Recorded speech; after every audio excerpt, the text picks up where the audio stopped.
You're listening to Good Morning Marlow on MarlowFM 97.5. I've asked you to come on because I know that you run an organisation called the BIA Hub, BIA. Correct. Can you tell us a little bit about that? For people who've never heard of BIA Hub, start from, where does it start from? What's the objectives of the organisation and so on? Tricky to do that in a short sentence, but I shall try. We've got about 54 minutes. If you get it in 54 minutes, we'll be okay. Brilliant. So Bia is a brand I created, I think it was in 2016, that was pretty much centred around getting women to see their inner strength. Kind of been through a few health issues of my own and having to really dig deep into life and find my own sort of strength. And from that, the sort of manifestation of this way of life, or way of thinking and believing, became a real thing. And I had the whole sort of plan in my brain, and I needed to find a word that kind of encapsulated what that was. And I finally, in 2016, put all the puzzle pieces together, and the word Bia came into my life. Bia is actually the Greek goddess of strength and force. So She's part of that whole family. Right. And the way the branding sits, when people do actually see the mark, it's the little dot of the I is sort of above the A. So it's almost like to the power of, like E to the power of 3. And this is basically all about the power of I and finding that strength inside yourself. And as I say, the whole thing was kind of centered around women, where the whole world has put men first and kind of tagged on women. This is the other way around. We've kind of got the woman as the center of the whole thing, and then we kind of tag on men that are sort of in our lives and supportive of in that space. So the BIA Hub kind of became a culmination of all things in the BIA kind of galaxy, as it were. We've obviously got a shop and a workshop. We've got the club. We've got escapes. There was a plan sort of pre-COVID to be involved in a professional women's team, indoor training, all sorts of things. Whenever you could think cycling, you'd think of the hub and how it all culminated there. So the hub really is just an embodiment of the physical sort of side of what BIA is. So, yeah, that's the sort of shortened version of. Well, yeah, fascinating. So do you have to be a member of the BIA Hub to use the facilities, to come and use the workshop, because there's a cafe as well, isn't there? There's a cafe now. So when we first opened, so kind of going back a few steps, obviously I created the mark and started looking for premises for this whole sort of dream, which took 2.5 years, which eventually Twyford was the right thing. From a location point of view, it was sort of close enough to people to drop bikes off and do things, come and train with us, come and do yoga with us. But it also was sort of far enough out so that it was kind of on a lot of people's routes on their rides. So to answer your question, no, you don't have to be a member. Obviously, members get preferential treatments, kind of become a little bit known as the mothership, really. So for all the club members kind of call it the mothership. But yeah, I mean, obviously we've got a cafe. A lot of people come and work there in the day. We've got a lovely, gorgeous space upstairs. It's quite quiet. There's work areas there and obviously Wi-Fi and all of those good things. So, you know, generally people from the village come and sit and chat and work and just get involved, really. You don't have to be a cyclist to be part of it, you know, we welcome anybody. But yeah, currently now there's a workshop, a retail area and a cafe. Pre-COVID, I had intended to have some indoor training there, which we'll kind of touch on later in the hour when we talk about what we've done indoor upstairs. We had a whole big virtual event, really, for want of a better word. But yeah, I mean, it's open to the community at large, really. It's a kind of fostering a happy space more than anything, yeah. I'm fascinated by all of that, but we should have some music soon. But there's one thing I want to ask about first. Is you mentioned there's a workshop there for people presumably who need to do some improvements or some work on their bike. Correct. Is that staffed by somebody who knows a bit more about bikes than the average person, or you just provide the spanners and screwdrivers? No, it's a fully functioning workshop. Fernando Navarrete, who's my main man, commonly known as Ferdy. He's a bit of a legend in the community now. Right. He's amazing. He's very well trained. All kinds of bikes, Bromptons, e-bikes. We're a Canyon service centre, so there's all sorts of options for you. Book your bike in, bring it in, let him assess it, see what it needs doing, and leave it with him, and he'll sort it all out for you. So yeah, as I said, club members kind of get a good part of that in terms of discount and things, but you know, obviously anybody can walk in and chat to him and get whatever needs done. Brilliant. And we've just had an email in, actually, from Julie. Julie doesn't say where she is. She says, can you give the contact details for the BIA Hub? So probably your website or something similar to that? Definitely. So Julie can find out how to approach you and find you. Perfect. So pretty much everything sits on the website. We kind of use it as our centre of the world, and that website is BIACycling.com. So a lot of people go, how do we spell beer? It is BIACycling.com. Be careful, because your browser will probably auto-correct you to bicycling.com. But it's bicycling with an A. You didn't think of that one when you came up with the name, did you? You didn't think of that one. That's things you learn down the road. Absolutely. We're talking to Jenni about cycling, and specifically about what she does with her organisation, the BIA Hub. And my Jenni's here, Jenni, my wife, and she's an active member. We're talking about what she does with the BIA Hub a little bit later on as well. So Jenni Green, we put surnames in now. Jenni, tell me what your plans you have are for what plans you have for the BIA Hub, and the other thing that's kind of, have any of your future plans been scuppered by the pandemic? Do things you want to do, have they been delayed, and are they still going to do them? Let's talk about that. Yeah, I mean, it definitely, obviously, it derailed the world, I guess, to a large degree. But yes, it did definitely derail what my sort of big business plan was. There's almost sort of a 2-year chunk that I can take out of this timeline and go, okay, that was parked to one side and that was learning, and we kind of go on from there, really. Obviously the biggest thing was having people in person in one place. And that's basically what this really all was about, bringing a whole community of people together physically in one place. And obviously from the pandemic, virtual sort of communities grew, and that was a huge focus for a lot of brands. But this, to me, kind of was taking that to another level, really, by bringing people together. Ultimately, the big picture plan is, I'm a big picture thinker, is to have multiple of these dotted around the world, ultimately. Again, that timeline has probably been pushed out by, 5 years. It's one of those things where people say, where do you see yourself in 5 years? Well, I don't know, do you include a pandemic in that or not? You just kind of take it as it comes, really, with knowing what your biggest sort of goal is in mind and adjusting how you do things to get to where you're going. But as long as you leave in your brain where you are going, I guess ultimately you'll find the opportunities along the way, because you're open to them to get to that point. So, yeah, I mean, it did make major changes. I mean, I think coming up to the 15th of April, we've been open for 3 years, and we literally opened. We only had the workshop. We had one bench. We had a mechanic. We opened. I thought, well, I think we signed the lease the week after lockdown. Well, the week before lockdown, I beg your pardon. And we kind of looked at it and went, what do we do? Do we sit on our hands until this? In those days, it was going to be 3 weeks of lockdown. I mean, if we'd sat on our hands for 3 weeks, we'd still be sitting on our hands, because we just didn't know how long this thing was going to go on for. And we kind of just put our heads down and thought, well, let's do what we can do. And at that point, all we could do was open the workshop. So we had a bench, we had a mechanic, and we kind of opened the front door. Nobody was allowed in the building. We were considered an essential service. And, yeah, it just kind of morphed from there. We kind of grew and did what we could when we were able to and allowed to. I had a coffee machine. I had all the cafe stuff, in place and ready to go, and we couldn't get an engineer to come and plumb the coffee machine in. So, we forget. We kind of get to this point and we forget that was what our lives were. So you are now more or less where you originally thought you'd be 3-4 years ago. Correct. Yeah. I mean, and that's why I say you kind of take that 2.5 year chunk out, and you go, okay, here's where we actually are. So, yeah, I mean, it has in some ways derailed, but in other ways it's also formed where we're at. We had incredible links and sort of ties to people that were created during that time, because everybody kind of felt that they needed to reach out and, seek people in their close environment, because we weren't allowed out. And if you could come there and drop your bike off and have an interaction with somebody in a personal way that you weren't able to do online or on a Zoom meeting, as we were all doing in those days, that sort of created a really sort of personal touch, and I think that's just sort of fostered all the way through it.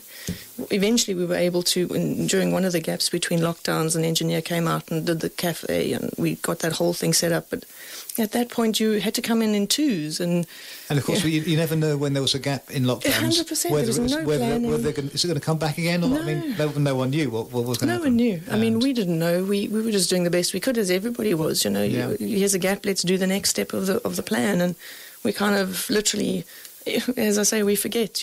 We had one side of the door open and the other, and the one was an entrance and the other one was an exit, and it was a one-way system, and crazy. I mean, we were actually called up by the Wokingham Council to close off a bench that was outside, a picnic bench that was years old, from a neighbour of ours who had loaned it to us or given it to us.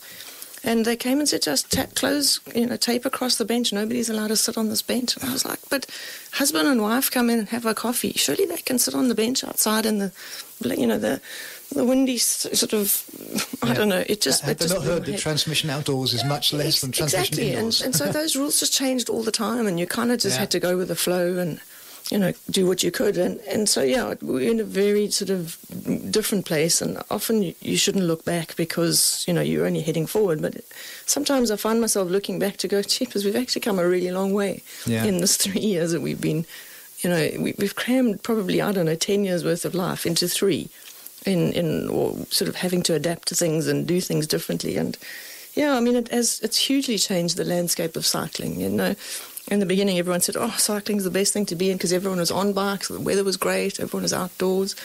But, we were a new business. We didn't have any brands associated with us at that point. I'd put all of that in place, but they'd then kind of gone a week later when lockdown happened. Actually, all bets are off because we have to be able to service our existing customers.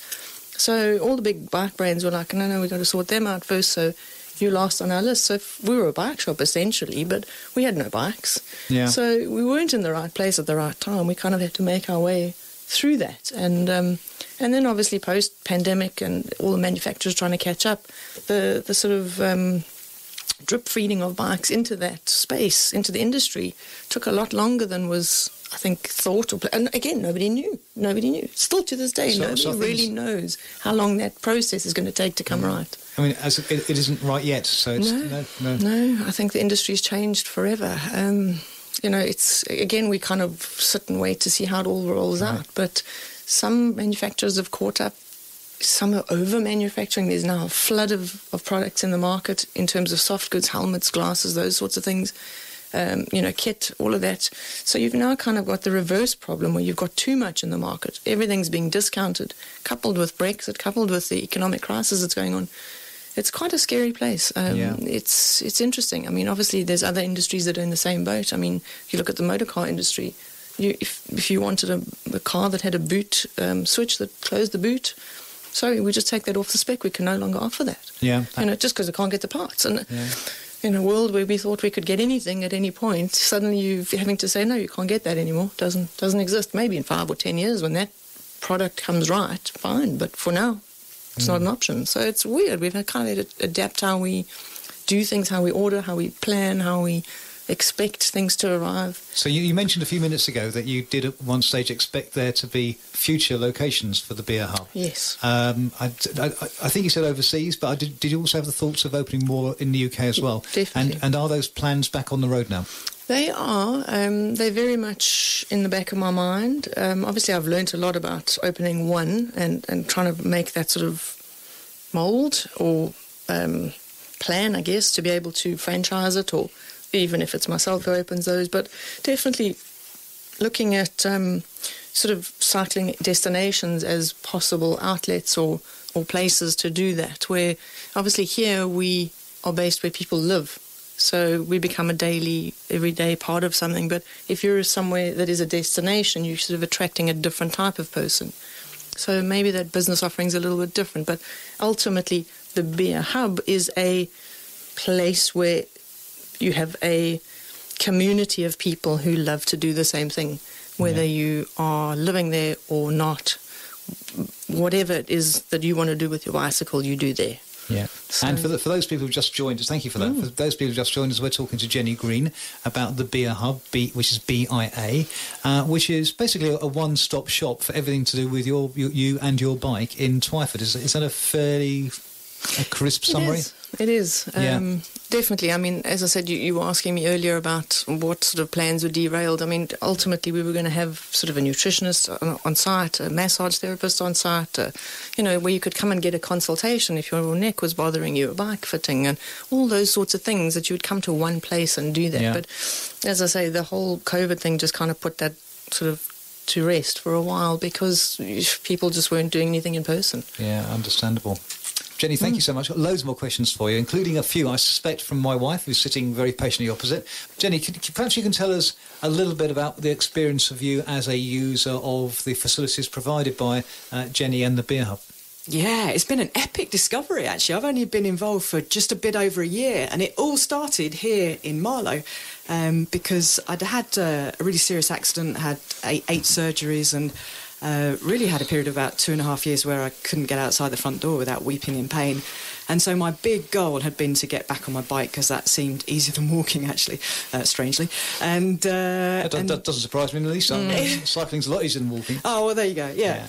And so kind of working with the physical therapist I was working with, we decided that having a goal was an important thing. And the Red Kite Ride, organised by Marlow riders, was something that I'd done in the past, and it had an emotional connection for me. So that was something that I really wanted to do.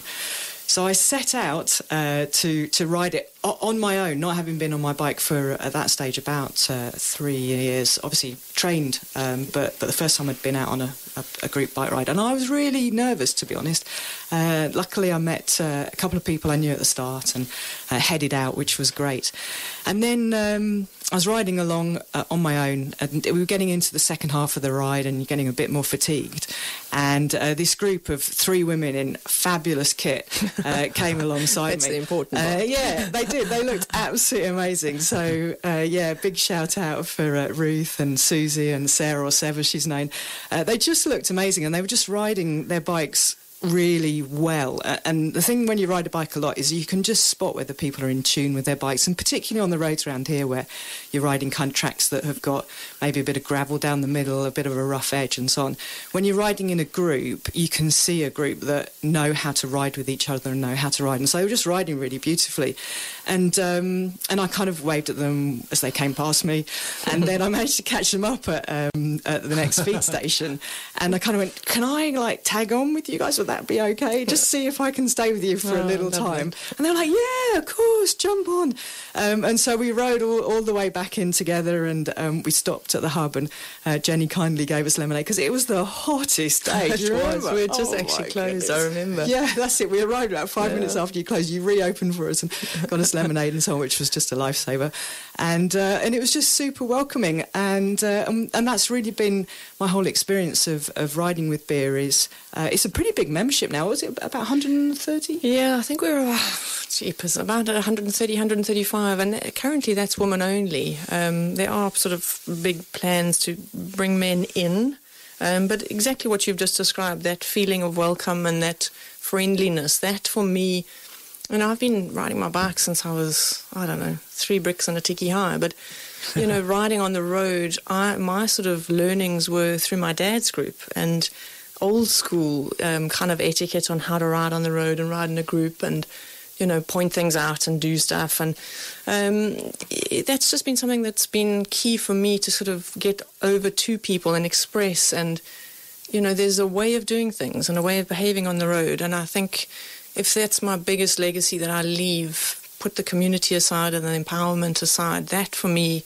is a key thing, sort of sharing the road. Horse riders, motor cars, pedestrians, all of us, we all share the same space. And if we all ride considerately, whether you're driving or riding or doing whatever, it makes the whole thing so much better. A lot of the flack that cyclists get is for riding too abreast and being unpredictable and all of those things. But if you understand the highway code, a lot of the time people think that cyclists aren't motor car users, but they actually are. 9/10 of the time. I don't know many people who have a bicycle but don't drive, unless it's by choice. But people make the mistake of thinking that people on the road don't know how to use the road. They do know how to use the road, but they also don't have a big aluminium or steel cage around them to protect them from other road users. So you suddenly become really attuned to how vulnerable you are on the road, especially with women, being mothers and carers. The last thing anybody wants to do is be hit by a car, but for women it's a really big and a conscious thing, and it's a big problem in getting more women riding. If we talk about the whole government's plan and where that is, and trying to get women riding, that's one of the biggest barriers is being on the road with, road users who just don't know what it feels like to be overtaken by a car that's too close. Yeah.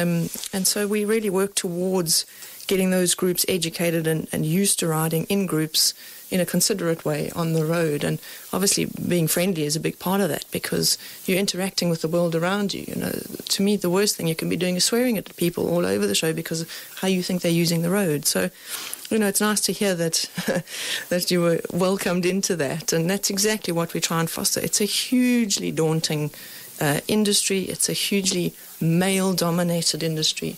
A lot of the clubs now are trying to sort of be more welcoming to women and that, but at the end of the day, at the risk of sounding really sexist, men just don't get it. When you ride, when you put women together, that is just something that is special. It's different. Women feel a lot more relaxed. They can talk to each other. They can talk about stupid things and not be judged. There's a whole sort of dynamic that unfolds in that space. Put a man into that space and suddenly it changes. It's not a good thing or a bad thing. It's just different. Yeah. And I think highlighting that and putting women into a space where they can feel safe and feel welcomed without any judgment, that's a big, big part of what this is. Would you say that is because men have more of a competitive streak in them, and that they'll turn, as Kelly was saying earlier, they'll turn anything into a competition? Yeah, look, there's women like that too. I don't necessarily think that it's that. I think it's just different. Remember that book, Men Are From Mars, Women Are From Venus? It's the same sort of thing.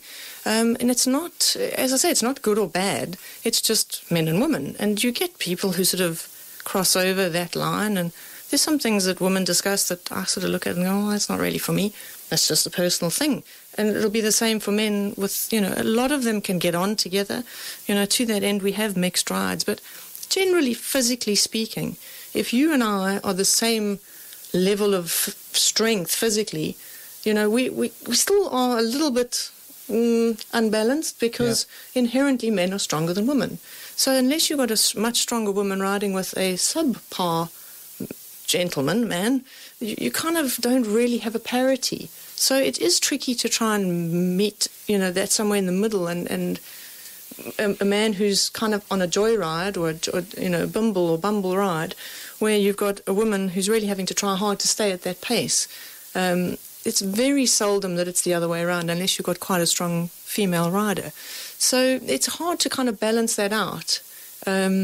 And so that's why I think women riding together on their own, there's a lot more understanding. I mean, I know a lot of men who don't want to stop for coffee, because it must just mean get out there and get it done, get home, and for me, I'm not going to ride if there's no coffee.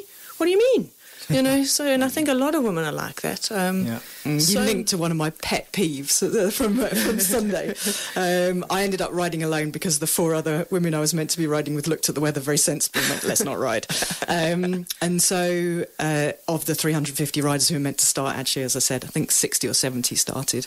And as a lone rider, and I think this is whether you're a man or a woman, your key question when the conditions are rough is, if something happens to me around the next bend, is the rider behind me going to pause their Garmin for long enough to call an ambulance and hopefully call my husband, whose number is in my helmet, on my wrist, in my phone, or are they just going to ride on by? And the way that you judge that is whether they return your smile in the wave or a hello. And I would say I had a sub 50% response rate at the weekend. 100%. Primarily from men. And you just go, I get it if you're breathing hard, and there were some cheeky hills, but a little wave or a little nod of the head or something to say, I see you, I'm with you, we're in this together, is really important. And it made me really realise how, even as a relatively self-sufficient cyclist, I am constantly riding thinking, do I think people around here are going to look out for me or not? And that lack of acknowledgement leaves you feeling really vulnerable. 100%. It was one of the biggest barriers during lockdown, when we could ride in twos, or just on your own, was women not feeling confident to be able to sort themselves out in the case of a puncture or mechanical or whatever. And again, that's a huge barrier for women. You know, Jen, you're one of the most accomplished people on a bike that I've come across. You know, you can fix most things. You can, you know, at the very least take your initiative and think, oh, that works like that. I could try and do X, Y, Z.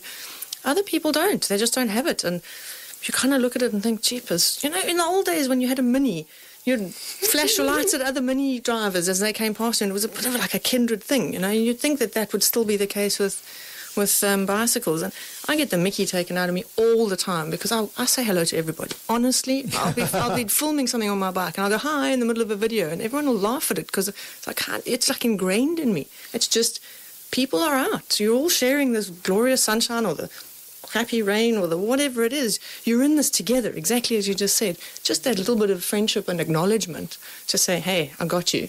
Right. It's everything. So I think one of the biggest things is we don't take ourselves too seriously. You know, at the end of the day, we're not professionals. We're not racing for prize money. We don't have to do this. We don't have sponsors that are going, you've got to be on your bike. So we're doing this for fun. There's enough other stress in the world. You don't have to get on your bike and go and experience stress as well. So, yeah, it's very much a, you know, yes, you're going so fast. Wow, look at you. You're amazing coming past me. But just put your hand up and go, hey, morning, it's Friday, the sun's out, baba, you know, whatever it is. But just some kind of something. It's interesting. It's just, I guess it's the way we all just see the world at the end of the day. But and it's why some people prefer, certainly with yourselves and certainly with Jenny, is they prefer cycling in groups than cycling on your own. Yeah. And to that end, the BIA Hub has a number of different types of rides it does, doesn't it? Organised rides. Yes, correct. So Jenny, which ones do you do? You normally do the Friday one, don't you? I do. Friday is an absolute secret, we learned. Like, there are just a ton of, particularly women, to be honest, out on their bikes, but a lot of people in general. So I think it's because maybe the weekend's busy with other stuff, and families. Friday has become that day that people can, maybe if they're working shorter hours or whatever, get out on their bikes. And we generally, the last couple of weeks exception, have been really lucky with weather. And I think that's one of the key learnings for me, is you can kind of look ahead and go, Friday's not going to be that great. But actually, they're ordained, baby. They're ordained. Yeah, they're good. Yeah. I don't know. We seem to get good weather, as you say, bar the last few. I mean, the weather's just been so bad at the moment. But, you know, so Fridays are sort of the holy grail. Right. Currently only for women. We get out at 10, so it kind of gives you the time in the morning if you're a mum to get the kids off. If you're a professional and you can get some work done before then, that's also the sort of idea. So Fridays have kind of become the go-to. We then also got a Sunday group for those who can't get away on the Friday. And the Sunday has kind of grown now into having a mixed ride once a month, men and women, as well as a men's ride once a month, with the idea to grow those once interest sort of really gets to that point. But one thing I learned from the Friday rides is having the consistency. Friday, 10 o'clock, we ride. That's the bottom line. And we're trying to get to the point now where we've got a case, as we do with the weather at the moment, that if we don't ride on the road, we at least ride virtually. So at least you know that your weekly therapy is there, you know, on that Friday, one way or another. In summertime, we ride on a Wednesday evening as well. We do sort of loops around our local area in Twyford at 6 o'clock, sort of in the evening. We've got lots of daylight. We did try through winter to do some gravelling on a Wednesday night, but the weather gods have just not played along. Sorry, as a non-specialist cyclist, what do you mean by doing some gravelling? So there's sort of different kinds of riding. Obviously, a lot of what people see when they're in their car is road riding, people on skinny tyres and lycra. The sort of opposite of that would be hardcore mountain biking, which is the fat knobbly tyres that almost look like motorbike tyres, off-road motorbike tyres. And somewhere in between that is what we call gravelling. Right. So it kind of looks like a road bike, but it's got slightly more versatile tyres on it, and it enables you to go and ride sort of bridle paths and tow paths and off-road, and again, just get away from the traffic. So that's a massive upsurge in that around the world at the moment. Again, mostly because it's keeping people off the roads, but it's just a little bit more adventurous. You go and see places you never really see. Obviously, people who walk or hike see a lot of those sort of remote places, but this allows people who ride a bike like me, because if you could ride, why would you walk or hike if you can get your bike there? That's my philosophy anyway. So I can see why you started this business. With that as your overarching philosophy, I can see why you decided to start the BIA Hub. Walking's just too slow. It's hilarious, but at least it gets you to those really pretty places as well. You certainly get to see a lot of the countryside in that way. Absolutely. So we're speaking in this morning to two Jennies. Jenni Zaremba, who is my wife, and Jenni Green, who is the founder of the BIA Hub. We're talking specifically about cycling, and we've just really been talking to my wife, Jenni, about the work that she's been doing, or the rides that she does with the BIA Hub. So can I ask you, Jenni, do you find that the rides are pitched at the right level? Does the BIA Hub match people with riders of the same ability? Do they have subgroups? We do. So every Friday there's 4 levels of group that go out, and there's also a split between people who want to ride on the road and people who want to ride gravel, as we were talking about, and that means kind of trails and bridle paths and so on. So the great bit is when you first join the club, you go for an induction ride, and that's where you get to know how the group rides together and some of the key kind of rules of the road, and just that looking out for each other that Jenni was talking about. And to be honest, it also gets you a little bit of a sense of the vibe of the club, and you can decide whether that's what you want or not what you want. I personally love it because, in life, pretty much all of us go through tough times, and this is a place where you can let those tough times hang out, and people will give you a hug and be with you through that. And to me, that is the bit even more than the cycling that I really love about the whole group. But on a Friday, you sign up in advance to a group, and there's a lovely group called Charlie's Angels, and Charlie's one of our coaches who's just a godsend, and she will get anybody on a bike, I promise, and she will also build your confidence to ride in any kind of conditions. So if you're worried about kind of wind or riding side by side with somebody, which is something that we do when we're out on the road, as Jenni said, for safety reasons, then Charlie will bring you through that and work it out. And then once you've built up to a stage where you decide, OK, I'm going to graduate from Charlie's Angels into one of the other groups, then we have the lattes, the cappuccinos and the espressos, and they just ride at slightly different speeds, and you can kind of work your way through. And if you want an easier day, then you ride with a different group. So you sign that up on the app, you rock up and ready to ride at 10, and we have a really nice time together. And there's absolutely an unwritten rule that if somebody's having a bad day, you ride at their speed. It's not about being fastest, it's absolutely about going out there, being together and sharing special times in really special places, because we do live in a really lovely place, and we're really lucky to see the places that we see, and to share that with people that you enjoy being with is really an honour. Yeah, I think living down here in South Bucks and the Thames Valley area, it's such a lovely area for cycling.